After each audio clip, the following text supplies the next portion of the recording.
Mga kapatid, sa gabing ito ay tatalakayin ko, i-share ko sa inyo ang experience o ang nasaksihan ng kasamahan ni Venerable Bell. Ito ay patungkol sa kaniyang paglalakbay sa impyerno, ano, o sa bunganga ng impyerno. Hindi ito upang takutin kayo, hindi ito upang bigyan kayo ng maling kwento o kwentong barbero, kundi upang i-share sa inyo na totoo ang demonyo at totoo rin naman ang impyerno. Ang impyerno ay isang mahalagang paksa sa turo ng Katolikong simbahan sapagkat madalas itong binabanggit ni Jesus. Sa Mateo chapter 8 verse 12, inilarawan niya ito bilang isang lugar ng pagsisigaw at pangangalit ng mga ngipin. Sa Mateo 25, chapter 25 verse 41 naman, tinutukoy ito bilang walang hanggang apoy na inihanda para sa diablo at sa kaniyang mga anghel.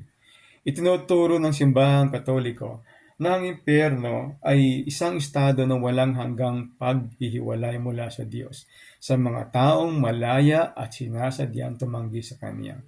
Na yun yung sa 2 Thessalonica chapter 1 verse 9. Nais ng Diyos na ang lahat ay maligtas. Siyempre, no? Sa 1 Timoteo chapter 2 verse 4, ngunit iginagalang din niya ang kalayaan ng tao. Tulad nga ng sinabi ni C.S. Lewis, ang impyerno ay resulta ng sariling pagpipili. Okay. So, sino nga ba yung kaibigan ni Venerable Bed? No? Isang tao, sabi ni Venerable Bed, ang nagkasakit at namatay sa simula ng gabi. Kinabukasan ng umaga siya ay biglang muling nabuhay at umupo. Ipinahayag sa mga tao ang kanyang nakita.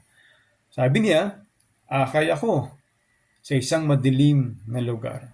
Nang pumasok ako dito, ang dilim ay lumago ng labis na hindi ko makita ang anuman kundi ang anyo ng nagdala sa akin. Nakita ko ang maraming bola ng itim na apoy na umaakyat mula sa isang malalim na hukay at muling bumabagsak. Nakita ko na may mga kaluluwang na nakakulong sa mga bola ng apoy. Ang amoy na lumalabas sa hukay ay hindi masangsang. So hindi ito tumitigil, no? Hindi tumitigil yung amoy na lumalabas sa hukay. Ang nagdala sa akin sa lugar na ito ay umalis. Kaya't ako'y nakatayo roon sa matinding takot. Hindi alam kung ano ang dapat gawin. Bigla ako nakarinig sa aking likuran ng mga tinig na sumisigaw at nagdadalamhati ng labis. Narinig ko rin ang ibang tinig na nagmamakaawa at ang iba naman ay nagtatawanan. Ang mga tinig na ito ay unti-unting lumalapit sa akin at lalong lumalakas. Pagkatapos ay nakita ko ang mga nagtatawanan at nagagalak. Ito ay ang mga demonyo. Ang mga demonyong ito ay kanilang hinihila ang mga kaluluwa at ng mga tao at umaatungal at nagdadalamhati. Kabilang sa kanila ay nakita ko ang isang lalaki at isang babae. Ang mga demonyo ay hinahatak ang mga kaluluwang ito pababa sa hukay. Hindi ko masyadong narinig ang kanilang mga tinig. Pagkalipas ng ilang sandali, ang ilan sa mga madilim na espiritu ay muling umakyat sa nagliliyab na hukay. Sila ay tumakbo patungo sa akin at lumibot sa paligid ko. Labis akong natakot sa kanilang nagliliyab na mga mata at sa masangsang na apoy na lumalabas sa kanilang bibig at butas ng ilong. Parang nais nilang hawakan ako gamit ang mga nagliliyab na panghawak na kanilang hawak. Tumingin ako sa paligid para sa tulong. Sa sandaling iyon, nakita ko ang isang bagay na parang bituin na nagniningning sa dilim. Ang liwanag ay nagmumula sa kanya at nagdala sa akin sa lugar na ito. Nang siya ay lumapit, umalis ang mga demonyo. Pagkatapos sinabi niya, ang nagliliyab at masangsang na hukay na iyong nakita ay ang bibig ng impyerno. Ang sinuman pumasok dito ay hindi na makalalabas muli. Bumalik ka sa iyong katawan at mamuhay muli sa mga tao. Suriin mong mabuti ang iyong mga gawa at makipag-usap at kumilos sa paraang makakasama ka sa mga pinagpala sa langit. Nang sabihin niya ito, bila akong natagpo ang nabuhay muli sa piling ng mga tao. So,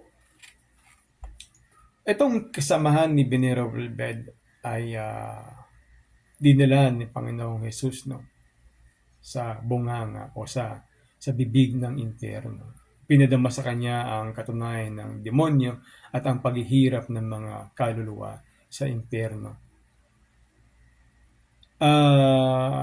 Sigurado kung si Jesus yun, kasi nga si Jesus din naman nagbibigay sa atin ng kamatayan at siya rin nagbibigay ng pagkabuhay. So nang binanggit niya ang salitang bumalik ka sa iyong katawan at umuhay muli sa mga tao. So siya lang naman ang may tanging karapatan na makagawa at siya lang ang tanging may kapangyarihang makagawa nun. So ito ay isang paalala lang, hindi ito pananakot, no? Hindi ito kwentong barbero, kundi ito isang katotohanan. Ang dami nating kwento na naririnig tungkol sa langit, sa purgatorio at sa impyerno.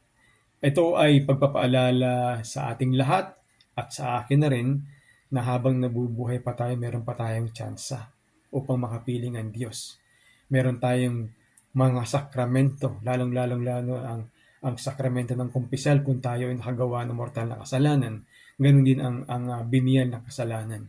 So, at any given time, at any given point of time, pwede tayong magkumpisal sa mga pari para sa pagpapatawad ng ating mga kasalanan. Ito the beauty of the Catholic faith. And once we receive the absolutions of our sins, then we are saved from the devil and from the hell. So sana po nakatulong po itong paalala nito sa ating lahat. Ganun din po sa akin.